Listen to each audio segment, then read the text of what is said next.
like sitting on healthcare IT. The WFS is an international organization dedicated to educating technology leaders, and they run this series to provide a forum on timely topics in the software and technology industry. Now, today's registrants represent a 64 mix of healthcare IT potential sellers and some of the largest healthcare IT buyers in the fast-growing market. I'm C Director at Quorum Group, the leading mid-market M&A firm focused solely on software and technology. We're proud to partner with the WFS to bring you the webcast. WFS events are held online and live throughout the year. In fact, our next live session is scheduled for Silicon Valley on November 7th. You can click on the website for details about upcoming events at www.wfs.com. Well, here's today's agenda. In a moment, we'll hear from Quorum's research leader, Ilan Gasper, who brings deep-rooted healthcare and biomedical experience to the table. For his update, now some 10 months later since our last healthcare IT review.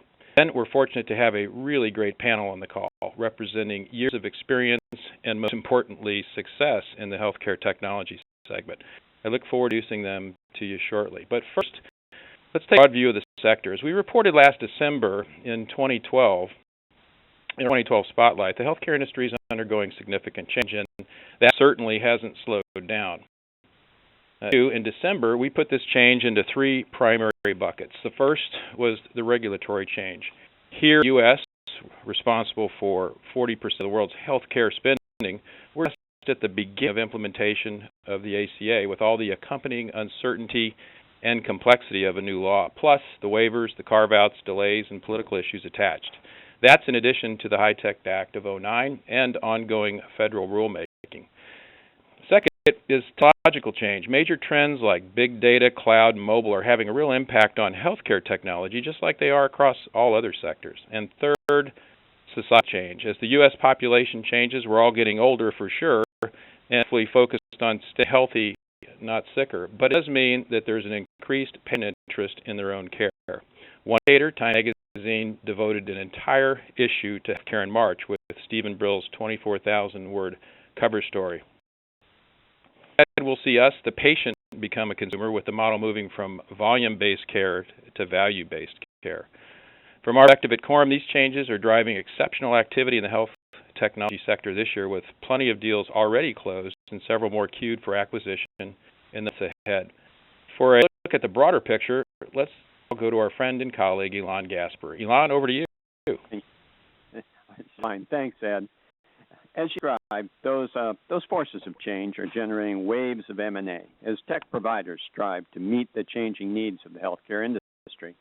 It's estimated to increase its spending on IT from $59 billion this year to over $83 by 2015. Let's look at each of these change areas before moving on to examine deal flow. Just one part of those complex regulatory changes in the U.S. has already pushed a wave of consolidation in the EHR/EMR space. The beat of deadlines intensifies now, with escalating penalties kicking in after next year. Sooner than that, we'll have rollouts of state exchanges next week and the upcoming IRS enforcement in January to challenge the scale and robustness of the software. Challenges are somewhat obvious, as the mobile security, analytics, and other breakthroughs seen before in business are arriving now in healthcare. And amidst all the social changes, the readiness of patients equipped and accustomed to internet-based communications has now created a popular demand for modernization with usable and effective software. A horde of health and IT buyers, including combined entities like McKesson, pure software providers like Amdion, and systems integrators such as Infosys, they're aware of these dynamics, and they're moving forward in a way that big companies must when change comes this fast. They are consolidating the innovators. Those that execute successful acquisition strategies are all being rewarded by market share and market value, and this created substantial exit opportunities for tech entrepreneurs in the healthcare IT space. The top buyers are a diverse lot, and our 24-month leaderboard seen turnover recently, as Health got particularly busy with 5 buys this year, taking it to the top with its total of 7 diverse deals.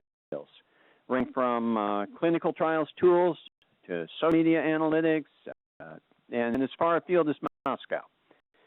IM is backed by Texas's TPG Capital. And other private equity firms are clearly active movers in the space. For example, Thoma Bravo's Medaware is not far behind with 6 purchases. To us, the private equity smart money's commitment to the healthcare IT market is an indicator of the growth opportunity. McKesson, weren't they a top buyer in last year's spotlight? Yeah, and they were. McKesson's an excellent example of a serial acquirer which has used M&A to build market share. But it hasn't announced any new acquisitions this year. We think the pause is momentary. It's still integrating its massive $2 billion purchase of PSS, announced last year but not closed until February, and there's still a backlog of more announced deals that haven't closed. Bring now to consider the healthcare IT market more generally. The last healthcare IT market spotlight we did, dissected healthcare M&A through the lens of our Quorum Index, which tracks all software valuations across broad sectors that reflect company structure and markets. The vast majority of the healthcare IT deals fell into our vertical software market, which continues to trade near 24-month highs, led by the healthcare segment, whose 4x revenue multiple reflects the end in this space. But another way to classify healthcare IT M&A trends is by function. This broad field encompasses everything from education and training to patient monitoring, networking, and again, most deals fill one category. In this case, process optimization, which should be no surprise, since that's the case in the IT industry as a whole, too. So, we're all fascinated by the new things this software can let us do. It looks like the real focus here, at least, is older things better, faster, cheaper, Elon. Yeah, that's what it comes down to, Ed. Now I know their approach. Tech innovation is just one aspect of what buyers find valuable. A key piece of strategic fit is who is the customer, naturally. So, to capture more of healthcare IT's texture, we're going to characterize M&A activity based on primary customers and end users of the selling company. This approach yields 7 categories of software, most of which are about that optimization and overhead reduction, both legacy and in the face of regulations. Rest represent advancement into our exciting future. In terms of who's the customer, think of it as the system versus the care. The fourth is where the M&A action is now, as you said, Ed. But the transition will be to the other as the field matures and maturing. Plus, entities that can bridge this divide and find ways to pioneer paths of synergies that connect to more of these areas, they'll have more potential to realize value by helping a big company pave a highway across that trail that they blazed. An example of this is our Quorum client, Fast Track Healthcare. We worked across several of these specialties with a focus on home care. This proved attractive to the previously mentioned Thoma Bravo company, Medaware, and its founder will be our panel shortly, Fast Track's founder. So now, let's take a quick tour, stopping at each of these segments, doing some example deals from this date, and we'll start at the top here with practice management. This deals with the day-to-day operations of a medical practice, like a doctor's office, from billing and scheduling to electronic records, right? Exactly. An ample transaction from this July is Integrated Solutions Group, which completed its acquisition of our Quorum client Data Strategies, provider of the MD Suite practice management and EHR system. In its action led by Quorum's Rob Schramm, who will be on our panel today. Providers have been among the top acquisition targets over the last few years, as physicians race to cash in on meaningful use incentives and take advantage of the savings, of course, too, triggering a tsunami of consolidation around this part of the industry. Activity has tapered off somewhat this year. The plans are still getting done. So far, just this month, we've counted 3 EHR-related transactions. And I can tell you from our ongoing discussions with the buyer community that those that are growing and have proven solutions in EHR and revenue cycle management are likely to be in demand for quite a while, especially as I think they replace older client server systems. But larger facilities like hospitals. Facilities in a variety of usually larger organizations like hospitals, from general hospitals to those in acute care specialties to long-term skilled nursing, assisted living institutions. There's practice management and all those too, of course. But think of this segment as enterprise versus SMB with complex, highly scalable and configurable systems with ERP level support and training available that pull multiple IT systems and can address interorganizational concerns. American Health Tech, another Quorum client, acquired this year by the Francisco Partners company Healthland, can serve an example. These systems are able to address thousands of skilled nursing facilities and cover needs ranging from the relationships with hospitals and other organizations that are adjacent in the care universe to keeping up with changing family expectations and government regulation compliance. We'll hear more from Teresa Chase, our AHT CEO panelist, later. Another key piece of the health IT ecosystem is specialized tech infrastructure that ties this intricate market together. So providers here need to cater to a number of different types of practices. Each has its own challenges and regulations, reimbursements, interoperability requirements, established SOPs, down to their own code-like vocabularies. U.S. health insurance claims processing is particularly complicated. Sprint for software that can automate the process and accelerate reimbursements. One of the fastest ways for a company to achieve scale is to acquire providers of technology who have developed solutions for other medical specialties. Like Advantage in acquiring behavioral health medical billing specialist associates in March. And both of SaaS tools in the space is a new generation of specialized managed service and hosting providers, now being subsumed by generalist providers. Such was the case in June when NetGain acquired Healthcare Information Services TechMD division, which provides application hosting, network design, and EHR systems integration. Of course, healthcare IT in the end relies principally on payers. The combination of insurers and government entities to help cover medical expense, and they are significant customers for technology themselves. In particular, the sensitive nature of personal health information, HIPAA-compliant electronic data exchange, and the growth of healthcare IT systems has driven demand for specialized, even certified embodiments of general corporate service software like EDI.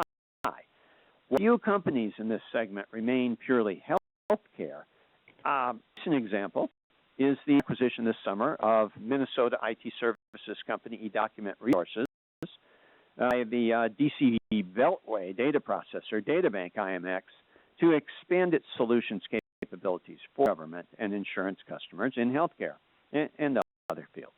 Just this month, EA Holdings, another document and information exchange company addressing the field for both payors and providers in this case, backed a majority investment by top PE KKR, in further indication of the area's long-term growth potential. That's the system, as you termed it, all the tools that go into managing the business of healthcare, but healthcare itself, that's a different set of tools.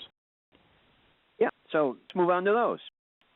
Start the software for treatment, diagnosis, and research, which to a treatment pipeline from genomic science tools to clinical trials to decision support applications down at the point of care. The year's seminal exit transaction in this area came back in January with Athena Health's acquisition of mobile medical reference app provider Epocrates for $300 million and 2x sales. But others showed demand all along the R&D pipeline, even the way up to the other end, where science BI vendor Excelis on to last year's $70 million in acquisitions of lab software makers it did, including Gis, Belquest. They paid $5 million plus 5 earnout for Little Swiss LIMS and e-notebook maker Bialis to optimize the laboratory to commercialization value chain. New devices are also revolutionizing the way healthcare is delivered, from the examination room to surgical robots to outpatient telemedicine for fielding applications like longer-term patient monitoring. Nearly all of these rely on significant innovation in software. Innovator exiting was iPen, provides a wireless digital pen that enables practitioners to photograph notes as they are written and transmit them to EHR systems. iMedicor back in January. Devices impact patients. There is also a new generation of software providers helping patients themselves get better involved in their own healthcare. And part of the societal change, patients as customers are responding by purchasing with cash or monetizable user-generated data and content, software that ranges from preventative measures to personal insurance reimbursement management applications. Many are mobile.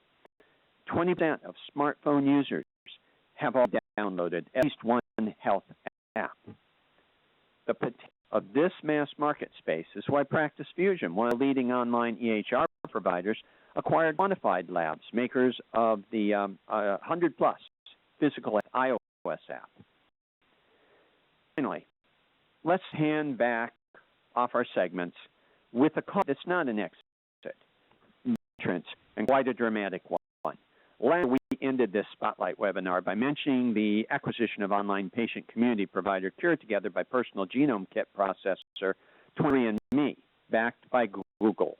Last week, Google announced another healthcare investment in a company, Calico, with grand ambition and support to match, with the chair of Apple and Genentech, who also serves on Roche's board, as CEO leading this new effort. Calico looks to address problems on the border between patient and wellness as healthcare is becoming more data-driven, amenable to data analysis of huge unstructured databases, more of which are arriving with healthcare changes. So much regulation mandates just has to be sharing of anonymized information using EHR. To me, Ilan, that Google is particularly well suited to sift through all the med-related data and do complex trend analysis on that data, and then disseminate it to governments, consumers, and advertisers potentially. Even Google's existing search terms data feed ad is a healthcare resource with outbreak prediction, Google flu trends, and real-time public health applications ready. So, welcome Google back, at least as another indication that this field has come to a new level of maturity and excitement, and along with it, opportunity for sellers to realize value through tech M&A. Thanks, Ilan. You know, after hearing all that, if you have a software company that's actively, successfully, and reliably addressing one of the many pain points, bottlenecks, or inefficiencies in today's healthcare, then you do have a unique opportunity in today's market. It really is an unprecedented level of interest from both strategic and financial buyers. If you're a younger company still in the process of building and establishing your tools, and keep at it, because there's really no telling how long this environment will last. Firstly, if you're more established, though, and you're between going to market or continuing to grow, we'd urge you to err on the side of going to market early, because again, there's just no telling how long this environment will last, and there's usually upside in exploring options for partnerships before you need to explore partnership options. Now, let's hear from some of the folks who understand that actually better than most, and I'm going to introduce our whole panel together, then we'll go to some questions, and at the end, if you have any you'd like to ask our guests, please enter them into the questions window on the right of your screen. So, first, Teresa Chase, on the left, was elected president of American Health Tech in January of 2009 and steered the company through its sale to Healthland just this spring. Previously, she She'd been the CEO overseeing operations and corporate human resources, and she joined the company back in 2002 as VP of Customer Relations. Teresa also has 21 years of executive experience with Blue Cross and Blue Shield of Mississippi. In the Spencer case, Spencer founded Fast Track Healthcare Systems, who Elon mentioned just earlier, in 1994 and sold the company this year to MetaWare. Before that, he was Senior VP at SanData, at the time a public company, overseeing their healthcare software division. He's also been president of several companies and international sales manager division of NCR. Finally, my Quorum colleague and friend, Rob Schramm, on the far right. Rob's got 30 years of executive and entrepreneurial experience across the tech sector. He's founded himself and sold several companies and engaged in 2 IPOs. Rob joined Quorum a few years ago, and this summer led the sale of 2 healthcare technology firms, Fast Track to MetaWare and Data Strategies Incorporated to MD Suite, and its MD Suite software to Integrated Solutions Group, listed down below. Welcome to each member of our panel. And Teresa, the first question is going to go to you. Hello, and congrats on your success this year. You were involved, as we talked, on the insurer side for a number of years at Blue Cross, and now devolved in healthcare technology these last 11 years. How have things changed in your view from the earlier days, and where do you see them headed, Teresa? Well, certainly have been some changes, and they're coming faster and faster as we see technology speed up. But in the old days of the Blue Cross and Blue Shield and the other large insurers, they really controlled everything. They controlled the data, they controlled our access to health care, the reimbursement, and now we're seeing a great change in that they do still have the data, and they are mining it like never before. But actually, as you guys talked about in your slides earlier, we are taking charge and responsibility of our own personal health care. So we want our own electronic health record that we own, that is portable. And I think in some ways that's bringing some challenges on the insurer side, because that's the world they're not really accustomed to. They're actually accustomed to making the rules, and everyone else follows those. But it provides great opportunity for technology companies all across the healthcare continuum to actually grow, and for new startups, that's a great future as well. Thank you. So when we talked before, you mentioned that the tech cycle has really sped up in terms of data and analytics. If you had to compare it, how much faster is it going today than it's been in the past? Oh my gosh, I would say 10, maybe even 50 times faster than in the past. We are a 30-year-old company in healthcare IT. Pretty much we've been driven as our customers by regulatory, as you guys also talked about, Elon talked about earlier, and that is still out there. But there's much more regulatory pushing us, today. There's competition, there's the consumer, of course, there's the rising cost of healthcare. So the speed at which we must not just respond, but actually sprint ahead is much stronger. And that's why for companies like AHT, it was time for us to look at opportunities out in the marketplace for a change. Thank you. Some great insight there for CEOs or mid-stage listening in, Teresa. Hey, Spencer, second question is coming for you. Thank you for being here. You've also had a successful sale of the company some time ago just this year. Congratulations. Thank you very much. Talk a bit about your company's journey and growth. Where do you think the best opportunities in healthcare IT ahead can be found? And what advice would you have for early stage or even mid-stage healthcare IT CEOs in their quest to achieve relevance and scale? I still think there's a lot of opportunity in sort of niche markets within healthcare. And I think part of that can be enhanced by working with some of the larger healthcare software companies, some of the hospital-based systems, and working on integration with these other vendors. So I think integration between products will become key. Providers don't want to be bogged down dealing with multiple companies, and they want a seamless transfer of data. And so I think there's some great opportunities there in doing integration work and just cooperating with other companies looking for additional revenue streams by working with these other, not just software companies, but related companies as well. And I think there's a big opportunity to help as it was provide sort of web portals and mobile applications that allow the patient to have access to data. And so that's going to become, it's a bit today, but I think it'll become a lot bigger over the next couple of years. So I think those are some of the areas where there's some real huge opportunities. Sounds like from both you and Teresa, actually a quick pace of innovation ahead, even though the past few years have been pretty significant. So, yes, right. Yeah, next couple of questions we'll give you both a shot at. Back to Teresa, your team made a deliberate decision some months ago to actually select a financial and strategic M&A partner for the future for your next stage of company growth. Why do you think now is the best time to partner up, or why was it specifically for AHT? Well, I'll speak first to AHT. As I mentioned earlier, we were a 30-year-old company. We were privately held. We had grown year over year. We had funded our own development during that time, and we moved at a good pace, but nothing like the pace that we were seeing happen in the marketplace. And we had a lot of discussions, and a lot of thought was put into it. Really was the time we actually needed to push the company forward faster than we ever had before.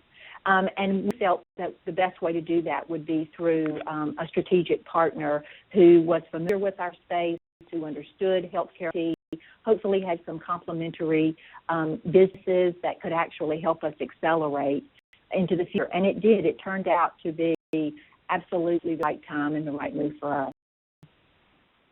Lisa, Spencer, how about you? Same question. Why do you think now was a good time for your team to partner?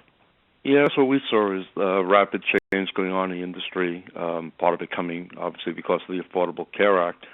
But we're seeing a larger provider than ever before. A lot of the smaller providers are merging together or being taken over by much bigger companies. And so the demands were greater, and therefore the capital and the resources that a company is going to need will be greater. So we really felt that going forward to grow business, it would be necessary to have that kind of resource behind us, and Mediware was the perfect partner for that reason.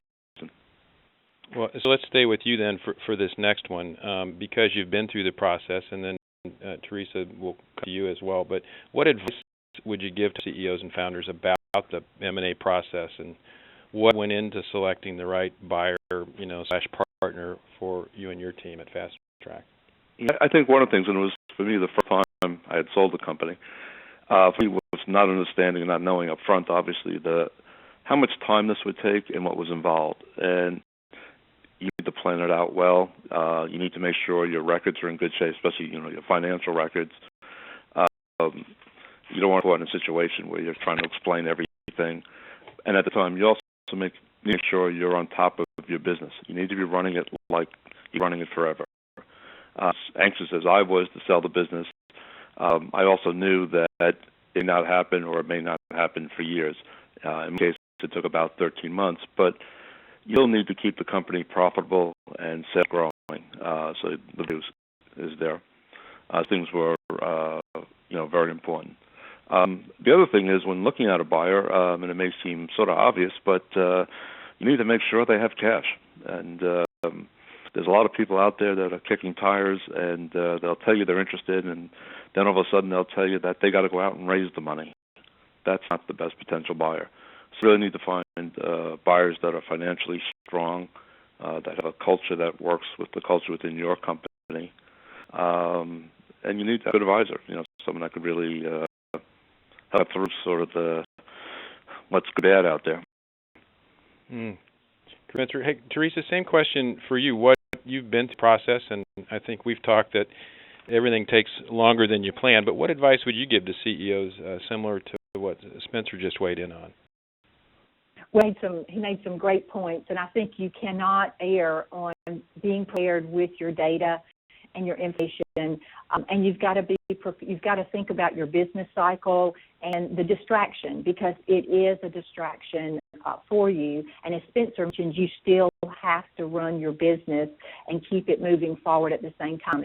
And I will tell you, you'll be in for some long days and nights as you go through the process. but it is, I would encourage you to take the time and work through it to find the right partner. Because Spencer mentioned culture. I can't tell you, I believe, how important that is when you're looking for a partner and you're wanting your company to continue to be in the future and to grow and to move forward. You know, bringing cultures together can be one of the toughest things that any company ever goes through, and so that's a good culture mix has to be there. If I were starting out and doing this again, you know, we would do the same thing really we did and find if you find someone, your partner, that's going to help you during the search, that can help prepare you. They'll do a good job of preparing you, but it's one of those that you almost have to live it until, you know, to really know what it takes, you know, to get there. But will be worth the time. You know, I always say, too, it's a lot like dating. Everybody's got their Sunday best on and their best foot forward early in the process. As you begin to reduce the number of potential partners that you have, you need to keep going back to them over and over, multiple phone calls, multiple face-to-face, because this is going to be, you know, an organization, particularly if the goal is that you continue to work, hopefully to continue to work in the organization. You want to spend that time. And then one other thing that I would say is make a list before you start of what it is you absolutely want out of this transaction, and ensure that your partner who's helping you in your search understands those goals and those priorities, and what things are absolutely non-negotiable for you as you go through the process. Those are some terrific comments, and both of your companies, while you hear a lot about due diligence on the buyer side, both of your companies performed a deep and detailed due diligence on the seller and partnering side, and certainly it's paid off based on your delight with your transaction and your selection. So thank you. We'll be back to you in just a minute. Hey, Rob, a question for you, if you're ready. A highly successful deal maker.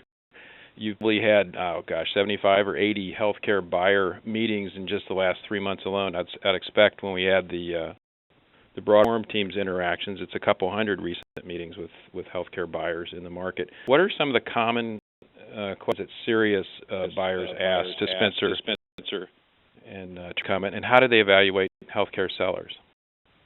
Yeah, sure, Ed. Thanks. And Spencer and Teresa did just share some excellent insight on buyer perspective. So here's a few thoughts related to that issue. Of course, the buyers are always going to be interested in the size of the company, revenue, and the EBITDA levels. Over-year growth rates, market share, user base, which in this case would be the number of patients, clinics, home care agencies, and hospitals served, competitive barriers, channel strength, and so forth.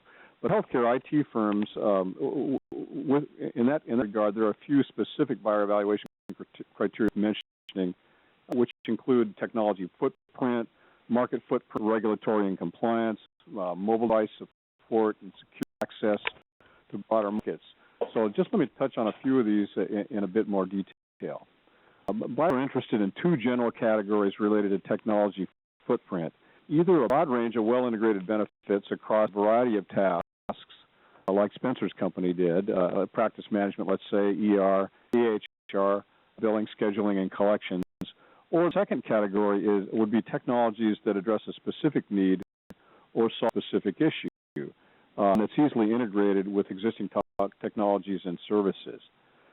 Similarly, there's a question of market footprint. There are hundreds of healthcare IT companies that address the needs of just about every medical specialty, and clinics from home care to hospitals to ophthalmology and chiropractic. So your company's applicability to the buyer portfolio will be important. Elon already discussed the impact of regulatory and compliance, and by requiring their acquisitions to be in line with their overall goal of streamlining and facilitating this whole process. There are technology boxes that buyers like to check. They're looking for as a service systems, for latest generation scalable platforms, and as healthcare providers increasingly adopt mobile technology, for broad mobile device support as well. Another key issue for healthcare buyers, in a way it may not be for other firms, as HIPAA compliance and patient privacy are always in front of the provider's minds.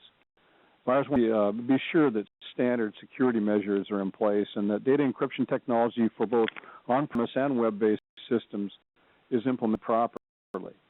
And finally, access to broad markets. Is your offering readily exportable to alternative or related market arenas?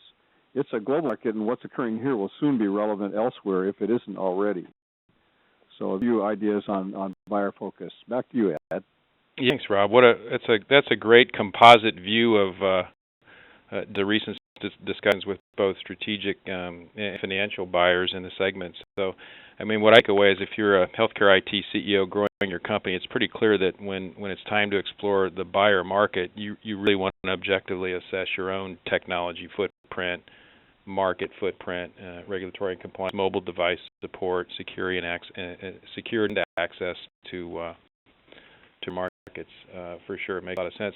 Now let's go to our audience for questions for our panelists, and we'll get to as many as we can over the next couple of minutes. We had a couple come in early. This one from a CareTech CEO in New Jersey. To Spencer and Teresa, in any particular order, the question is: we know that prospective buyers will score or evaluate us and our team and company after a meeting. As you have multiple conversations with prospective buyers and partners in the segment, how did you evaluate them? Teresa, you mentioned culture. Spencer, you had some comments, but how did your team sort of debrief after those sessions? Well, I think in our case, it was really looking at what future plans were, trying to understand, what their objectives are, and seeing how we felt we would fit in with them. And so, not always easy to do because obviously everyone's sort of being very careful and holding everything close to their chest, but trying to understand a bit about we as a company and how that would affect our company. Great. Teresa? What we did was we actually had a handful of questions that we would, early on in the process, in the first round that we called it, in each round we had questions that we asked each of the groups that were important to us. So we looked at culture, we looked at their understanding of healthcare IT, what their goals were. We searched the internet and the website to find as much about them as we could. And we actually, after every call, our team, each person scored the prospective buyer individually, and then we came together as a team, talked about what we liked, where our concerns were, and then we actually, as the list got shorter and shorter, we kept in a ranking order and kept discussing those and choosing those. And for the most part, as a team, we were fortunate in that our goals were very clear, and so we stayed together throughout the process. But I think that's very important. In the early calls, we were a little reluctant, at first to ask questions because you feel like you're the one that's really there to answer questions and ask as much. But we were more comfortable as we went along, and so that was an important part of our process. And I really encourage you to think through that early on and have your questions ready. Some good advice. Rob, from a quorum perspective, any thoughts from your end on the debrief after the sessions with the prospective partners and buyers? Sure. I think it's always important to, as Spencer kind of indicated, to test the chemistry of the potential relationship, and there's a lot of dimensions to that. So you're debriefing on the basis of what's been covered structurally in the conversation, kind of the transactional aspect, but then secondarily, and perhaps more importantly, in terms of the longevity of the relationship and how well the integration will go and so forth, will be relational aspects. And we could go down to the detail on this, but I think those two dimensions are well with kind of starting with here. Yeah, Teresa mentioned it is a bit like dating, and we all have our Sunday best on, don't we? This question is actually from Atlanta for you. As a representative of the seller, what would you advise us to do first to get prepared for the process? Well, that's a good introduction to the Selling Up, Selling Out conference. So the overarching theme of these conferences that we put on year-round worldwide is begin with the end in mind. So knowing, as Teresa mentioned, what you want out of the deal in advance of even putting your core team together and aligning your aspirations with regards to going to market. You can do that just by way of those vectors lined up in the team and then knowing where you want to go. Then Quorum provides an incredible amount of detail in terms of the drivetrain of that process, and we share that broadly and freely because there's a right way to engage in an M&A process, and there are a number of wrong ways that just don't work. And we've tested these processes over the 25 years and refined it not only to dovetail well with the expectations of the buyer community, but to make make the process as efficient as possible. Choosing a good M&A advisory or an intermediary is crucial. Our goal is our intent is to lock arms with our clients and run interference with them through the first maybe 2/3 of a process that's terribly consuming, or can be anyway. And then once we've got a cluster of qualified buyers queued up, put them toe-to-toe with our seller executive teams, and no one can sell your company better than you can at that point. That's the most efficient approach. Rob, thank you. Spencer, a question for you. When in the process did you involve your key staff and make them aware of a potential acquisition? Obviously, a transaction like this may create a lot of concerns among your key staff. So, actually, a great question, and it was a major concern for me because I didn't want the employees to know, because I didn't want them to panic. Obviously, I don't want them to leave the company, which would destroy the value of your company if that happens. And so I was keeping this all to myself until very much, I'll call it the beginning of the end, in a good way, when we got the letter of intent from the company that we really felt was a serious buyer. At that point, we introduced the buyer, the potential buyer at that point, to 3 of the key managers, and then eventually a 4th manager, somewhat of a limited role, and we were careful about sort of how that was brought out, and the confidentiality on both sides obviously being very key there. So that was a major concern that you do need to be careful about. Spencer, looks like another one here. During our development, we were inundated with companies trying to get us to offshore the code writing, basically build the intellectual property. We didn't, even though the comparative costs were tremendous. So we are U.S. made. Did that factor in? Does that factor in healthcare IT acquisitions, or were we foolish not to outsource? Really, it's an opinion question, but we've got here for. So maybe your view, then over to Rob and Spencer. I would say in our situation, we have used minimal outsourcing. So actually, we're very similar to the caller, and we did our development in-house. I think it actually helped us in the long run because they understood that we had a team here that knew the product. We had knowledge within the company to support and grow the product. So I think in our case, it was a plus. Same question for you. Onshore or offshore, does it matter? Yeah, I probably have the same answer Teresa had.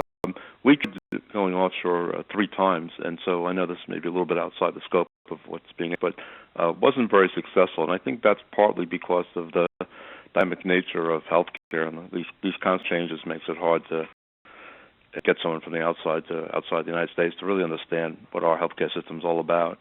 But I also think it creates a value for the company that the code was your internal people can support it. And there's never a question of, there's someone out in another country now have your code and maybe reselling it. I think it's much smarter if you can to do it in-house. Yeah. Rob, you, from a buyer meeting perspective, thoughts on that, or you wholeheartedly agree? Well, I agree. Both Teresa and Spencer's perspectives are right on target. I think, there are clearly some cost efficiencies to be obtained, and this was more popular earlier. I think at this point I see some reservations on the side of the buyers sometimes because the long-standing relationships that exist perhaps between the founders of a seller company and the offshore development team may evaporate once the sale is concluded. There's some speculation of whether that will occur or not, and so the advantages that are obtained in these relationships may paid.